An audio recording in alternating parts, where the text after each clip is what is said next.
Dear Pauline, let's have a serious chat about your public service announcement. You're quite correct, Pauline.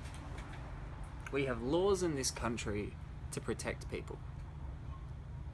We don't allow certain things into this country that may cause undue harm. Some toys, as you say, even some more aggressive breeds of dogs. You're right on the ball there. And that's why it's convenient that seeking asylum is a human right and utterly legal in Australia. So as you say, Pauline, we have laws to protect people. And at first I was angry that you're allowed to spread your vitriol in this country.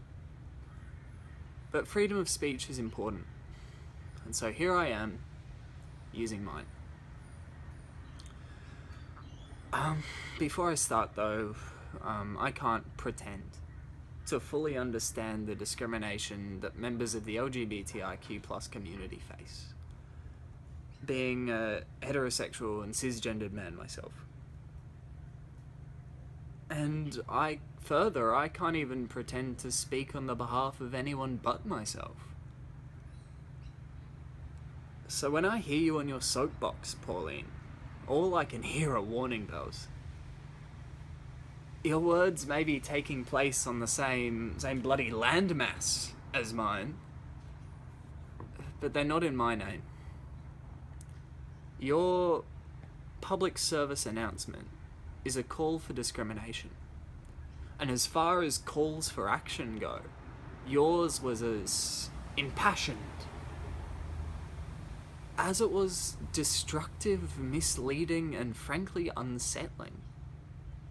What the world has just witnessed is not an act of terror in Orlando. It was one of the single most severe hate crimes that the LGBTIQ+ community has ever endured. It was in no uncertain terms an attack on love. An attack whose perpetrator has been described as non-religious by those closest to him. A man who used religion as a way to reconcile his hatred, not the other way around. A man driven by his own rampant homophobia and bloodlust. It seems to me that this is a terrorist attack of hatred, not attack of religion. You may disagree with me, but surely it has to be a factor, if not the most significant factor of the conversation. Homophobia and violence against the LGBTIQ+ community is alive and well, globally and at home. Love has never been so important, and hatred so destructive. So let's call this what it is, Pauline. You have used a horrific assault on compassion as an objective in your abomination of a campaign on fear. And deflected the real horror here to be against innocence, those seeking refuge in this country. Your public service announcement was nothing more or less than an attempt to utterly dehumanize the victims of events totally out of their control. Events that have caused the largest human migration in modern history. An opportunity to create a scapegoat.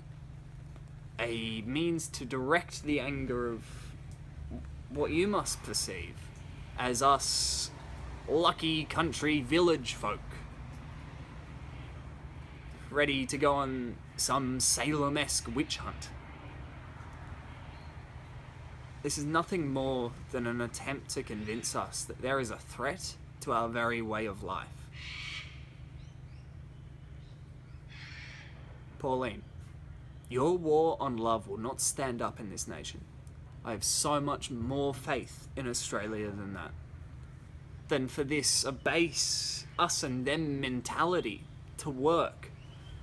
The people of Australia should be treated as the intelligent, loving people that we are.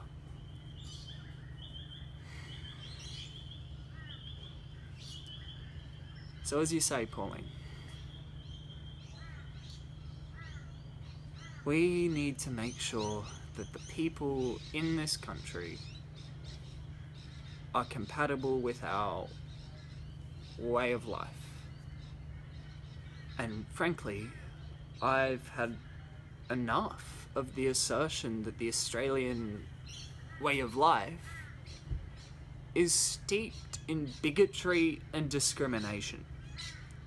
So what I'm saying is, Pauline, talk is cheap. It's time we tried love.